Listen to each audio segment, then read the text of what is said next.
Welcome in, everybody, to Fantasy Pros. This is the Fantasy Football Podcast. It is me, Joey P. Joe Pisapia. With me today is Pat Fitzmaurice, and we are breaking down the wide receiver ranks for Week 6 in the NFL. Buys are here, if you can believe it, already. And we're going to talk about the guys that Pat is higher and lower on than our guest, Joe Bond. Joe is here from Fantasy Six Pack to break down the rankings along with us. And Joe, we just got some news that broke, so I'm going to press the guest right at the top. Kyle Pitts back at practice Wednesday. Are you excited or are you upset? Because now you have to play that game again of, do I put Kyle Pitts in my lineup? Excited? No. Guys, nothing. I mean, is anybody excited? I actually didn't rank him inside the top 15, I believe. Where do I have him 16th right now? Wow. I might just leave him there. Just leaving him there. Why are we excited about the talent is there? This is not working. I'm waiting for Desmond Ridder. That's what I'm waiting. Who knows? Yeah. The 49ers might be able to unlock that today. Anything is better than Mariota. I know I'm the stick in the mud when it comes to Marcus Mariota, but this is the wide receiver show. So we're going to go away from the tight end discussion for a second. But for those people who had Kyle Pitts last week, you didn't have to make a decision. You knew you could play somebody else with a clear conscience. Now you're right back to square one again. I'm sorry. This is fantasy. Just get used to it. Let's get into the wide receiver ranks. And again, of course, we're going to be using the ECR over at FantasyPros.com. You can always check out all of our ranks there on the website. And let's kick off with Amari Cooper, who Pat Fitzmaurice has at wide receiver 17. The guest has at wide receiver 22. So does ECR. So, Pat, you're a little higher than everybody else. Not too much, but a bit on Amari Cooper in this matchup against the Patriots, who just came off of a shutout at home against the Detroit Lions. So why so excited about Amari Cooper this week? He has given us 3 top 12 finishes among wide receivers, Joe. So he has been a wide receiver 1 60% of the time so far through the first 5 weeks of the season. Now, yes, he's had a couple of clunkers too, where Donovan Peoples-Jones had more targets those weeks. Kind of curious, but the overall target share for Amari Cooper, 27.7%. That is a nice beefy target share. That's the sort of thing we're looking for. And he's the wide receiver 16 right now in half-point PPR fantasy scoring. I think that's pretty indicative of his true value. And I think the Patriots, as well as they did against Goff and the Lions last week, and, Amon-Ra St. Brown sort of limited, not playing a lot of snaps, no DJ Chark. I think they're closer to a neutral matchup than a bad matchup for opposing passing games. So, I'm especially in a 14 bye week, I am starting Amari Cooper unconditionally. All right, unconditional love for Amari Cooper. Joe Bond, you seem to have a little bit more conditions when it comes to your love of Amari Cooper this week. So if you've ever listened to my show, the Fantasy Six Pack Hour, I am an Amari Cooper hater. The guy is super inconsistent. I mean, he's been more consistent this year than he has in any other year of his career so far. So I'll give him that at least. But I mean, you're talking about the 2 clunkers. I mean, my goodness, it's just been those horrible. One catch for 7 yards and just one of them. I mean, just those games just kill you. So you have to have that in the back of your mind that those games are high possibilities for him. Yes, you love the target share. The repertoire he seems to have with Brissett seems to be working more often than not. There really isn't a whole lot of other targets or competition for targets there, and Donovan Peoples-Jones is sort of gaining a little bit of traction. But yes, Cooper's nice. He is startable in probably 99 out of 100 leagues. You'd have to be pretty stacked at receiver not to start him. But I have my reservations with him just based on the matchup is pretty tough, and Cooper can just Cooper you. I mean, I like that. Joe Bond was one of those guys insisting 5 or 6 years ago that Michael Crabtree was better than Amari Cooper. I know it. You were, Joe, right? That was you. Well, it's also the first time he's been in an offense where he hasn't had somebody else really with him, right? He's had CeeDee Lamb. He's had Michael Crabtree. So, I mean, he should be more consistent, theoretically, like Joe's saying. This should be the best consistency because he's got very little competition for targets, but I understand your pain. I get it when it comes to Amari Cooper. And of course, if you've got pain, we've got the solution to it. It's my playbook. That's right. Look, some of you listen to the shows, you watch the shows on YouTube, but you still haven't gone out there. And there's still plenty of season left to go sync your teams to my playbook. And you don't even have to be a premium subscriber to do it. So go and use the cheat sheets tool, which is free. Do you hear me? It is free. Just sync your league and get instant waiver wire lineup advice, combining all your favorite experts. Usually Pat is one of them. And for the rest of the season or dynasty, it doesn't matter if it's redraft or dynasty, you can get them all in one customizable sheet and help you make all your decisions. And the rankings for all the positions are conveniently shown right there on the same page with your team. So there's no need to go back and forth between the two different positions and open new tabs and all that stuff. We want to make things simple here for everybody at Fantasy Pros. So go check out this amazing free feature. Did you hear me? Free at fantasypros.com/myplaybook. Check out the free stuff at My Playbook or download the My Playbook app and go check out the cheat sheets tool. And I'm telling you, once you get the My Playbook, you're going to get hooked and go premium. But start there. Take advantage of the free tools. We like giving away free stuff, as you know already. Let's get to another guy in the wide receiver room, and it's got to DeVonta Smith from the Philadelphia Eagles. Big matchup here against the Dallas Cowboys. Now, Pat, you've got him ranked at wide receiver 22. Joe's got him ranked at wide receiver 28. ECR kind of in between you guys at 26. So we're still waiting for another big A.J. Brown game. But look, DeVonta Smith has been a contributor for sure. You have him as a wide receiver 2 this week. So how do you feel about his matchup against the Cowboys? The weekly targets for DeVonta Smith have been moving targets, you could say. 4, 7, 12, 4, 11. So there's not even a trend or a direction that we can hang our hats on here. But, he is the wide receiver 24 on the season, which another case like with Cooper, where I think the overall place in the rankings are pretty indicative of where he should be. And Dallas has been sort of a pass funnel lately. Like, teams have thrown against Dallas. They've averaged 41 pass attempts over the last 3 weeks and only 22.3 rush attempts against the Cowboys. So a pass funnel defense. I think we're looking at maybe sort of a shootout type of matchup, especially if Dak does wind up coming back this week for the Cowboys. I don't love that DeVonta Smith's average depth of target has dropped to, it was 13.9 yards last year. Now it's under 10 at 9.3. But still, I mean, like, we're seeing that he is, fairly consistently involved in this offense. There have been a couple games where he was sort of forgotten about week 1, but ever since week 1, he's been fairly consistently involved. And I just think this guy's good. Like, we've seen this on the tape, watch him play. Won a Heisman. He's got to be a little good. Joe Bond, the Cowboys coming off a very impressive performance on the road against the Rams defensively. Are any concerns here with DeVonta Smith going against that unit for the Cowboys? They've been very good this season. Yeah, overall, I mean, the DeVonta Smith has game-breaking skill. He's got that potential every week to just take the top off and blow up. I mean, we saw it against the Commanders for sure, right? That game was incredible. But yeah, this is a pretty tough matchup. Vegas actually has it a pretty low scoring game. I think like 42.5. So they're not expecting a shootout.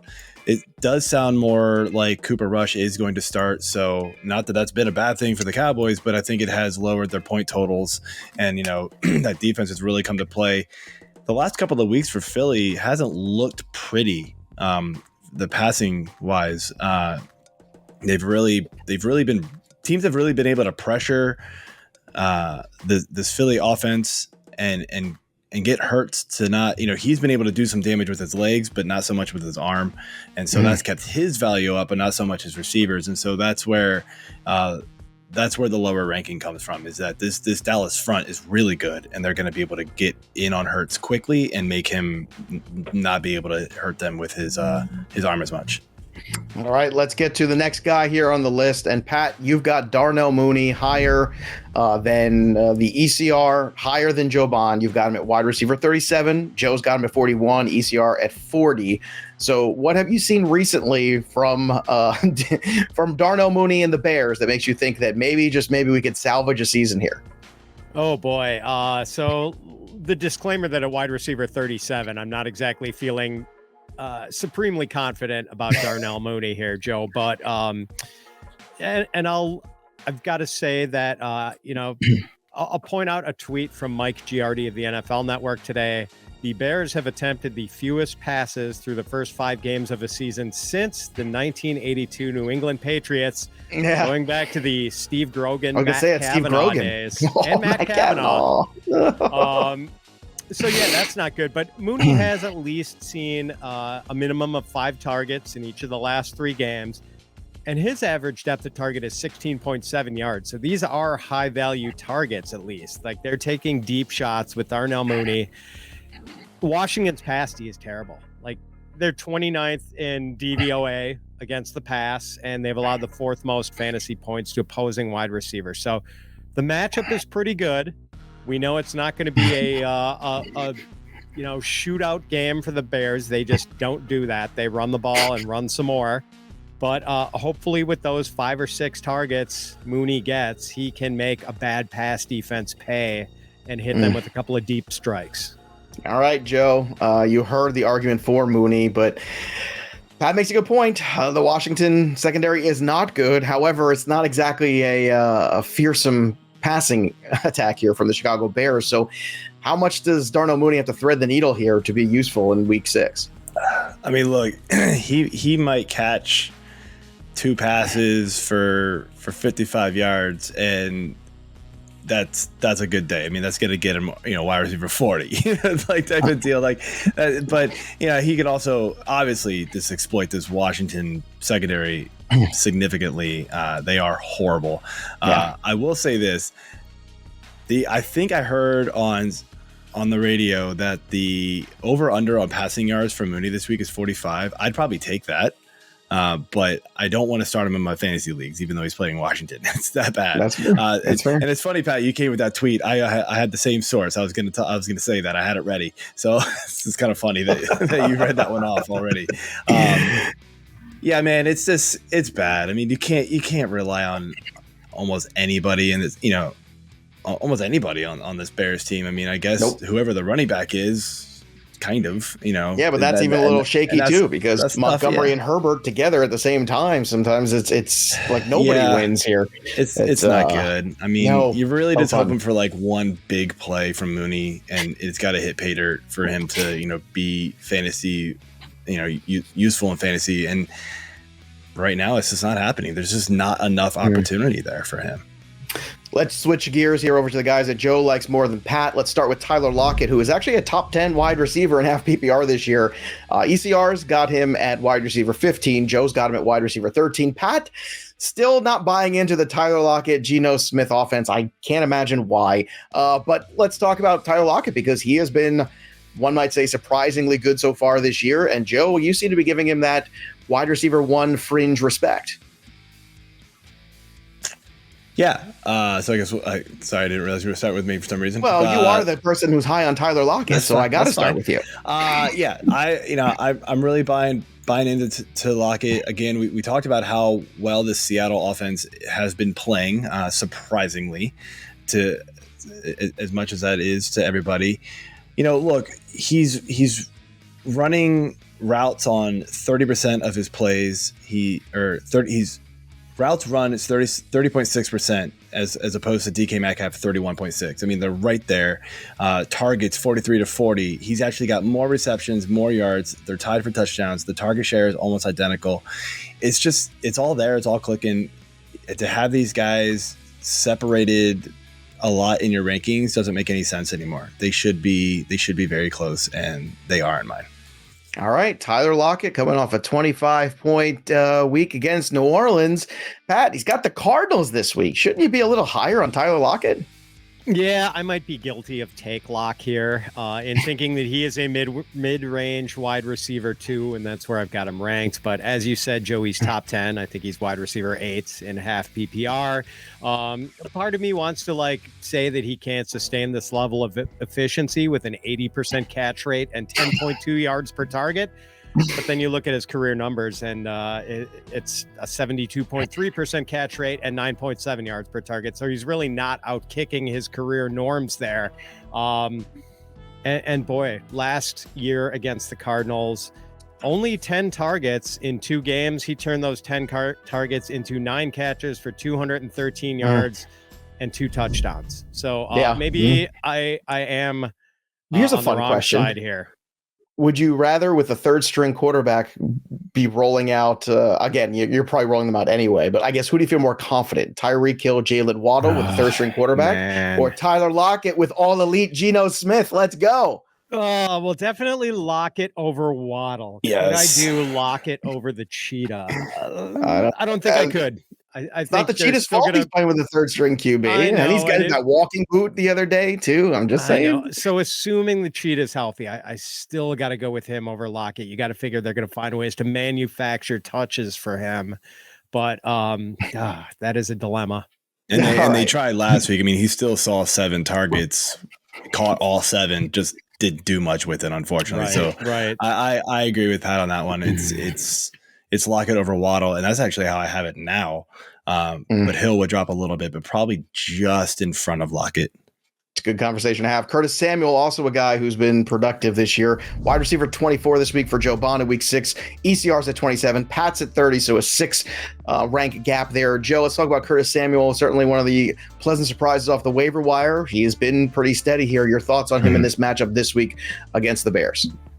Yeah, I mean, again, it's just the opportunity there. I mean, the targets 45 is pretty incredible. I wouldn't have expected it, but every week, man, it's 11, 9, 10, 7, 8. And now, they're going to be without Jahan Dotson again for another week. And yeah, De'Ami Brown kind of shined a little bit last week, but I mean, it was so depressing.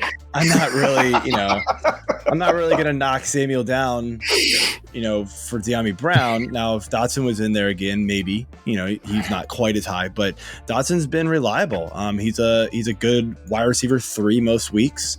And this week, with a bunch of bye weeks and we've got some other injuries kind of playing in, he's crept into that wide receiver 2 range for me. All right, Pat, your thoughts on Curtis Samuel this week? Well, you're so sad about De'Ami Brown, Joe. Like all my, I'm sad because I had investments in Terry McLaurin last week in DFS. Now, I actually told Debro it was a glorious, glorious week of DFS. However, that would have really propelled it into a whole other stratosphere. So I'm still bitter. So, I was just excited because all my De'Ami Brown dynasty shares are, alive again. And I'm sure you started in all of those leagues, right? Maybe not. He might be available if you want to trade Pat. Yeah. Sell high, Pat. Sell high. So, but with regard to Curtis Samuel, my concern is that this offense is just dead. Like they have scored 35 how many points have they scored over the last 3 weeks? 35 over the last 3 weeks for Washington. No touchdowns for Samuel over that span, averaging 49.3 receiving yards over that span. Hasn't had a carry the last 2 games. And I mean, like the big game from Samuel, I don't think you're getting great odds if he doesn't score a touchdown because he hasn't topped 78 receiving yards in a game all season. His average depth of target is 4.8 yards. So even though he's getting a lot of targets, they are not high value targets. And he's going against a Bears pass defense that's actually been pretty good. And now they get Jalen Johnson back from injury this week. So I don't love the matchup either. I just kind of don't want to bet on this Washington offense if I don't have to. So if he's a borderline guy, I would lean towards benching him. All right. Excited for Monday night, by the way. Oh, I mean, look, honestly, Joe, it can't be worse than last Monday. I mean, last Thursday. It just can't be worse than last Thursday. It just cannot. Like, Garrett Wilson, I told you he was going to get worse. I hope everybody listened. I know it's depressing. He was so good. It was so fun. Joe Flacco throwing the ball 5 million times. But now it's Zach Wilson. Joe, you've got him at wide receiver 32. So still a wide receiver 3 for you.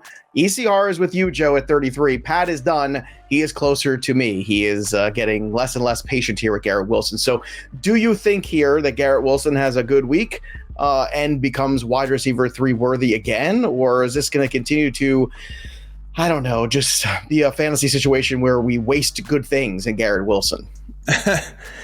I'm not super excited about it. I'll be honest.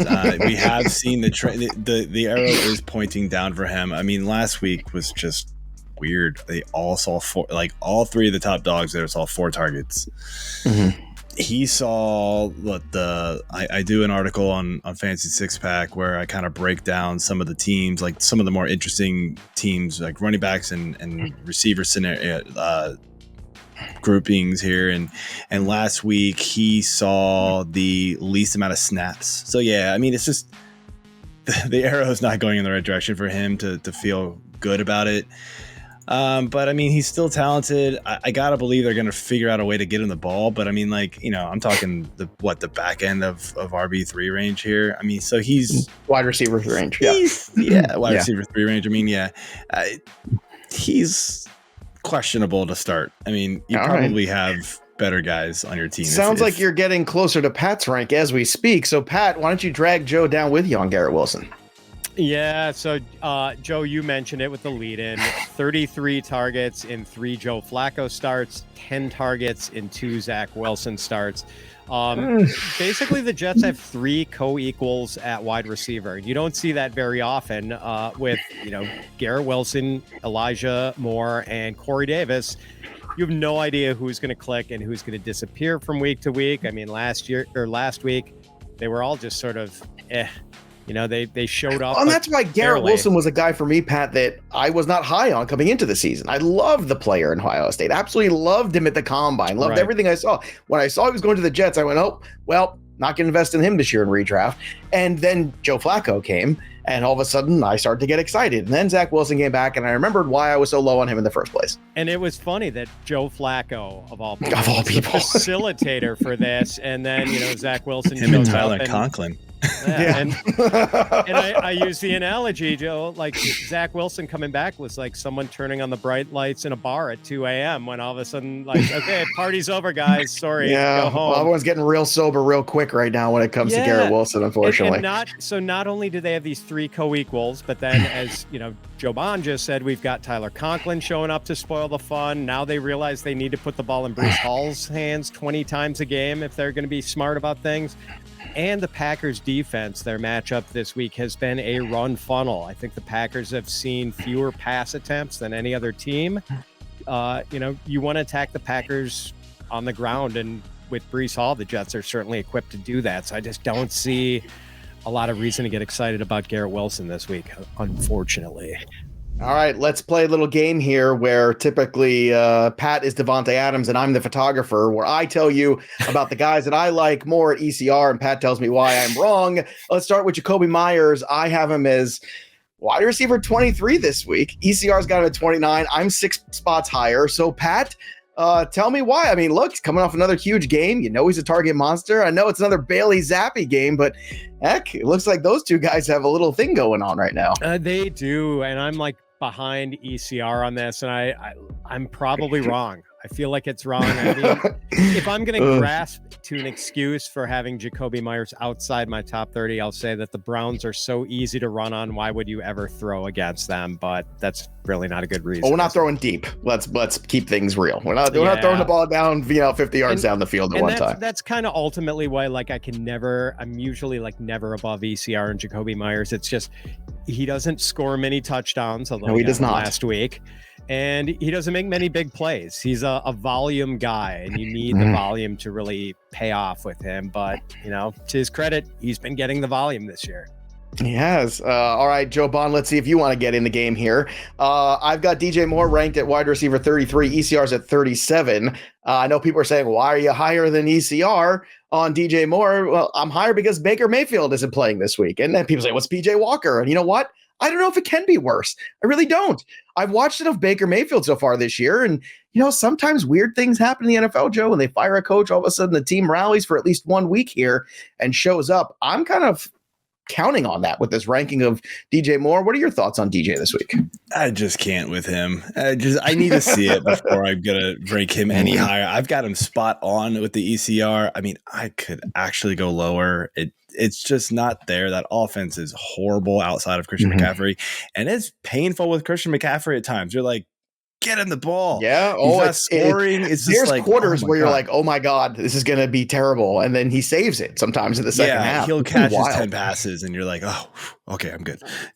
That's kind of what's been happening. It's just bad. PJ Walker. I mean, I know it can't get much worse than Baker, but that might be it.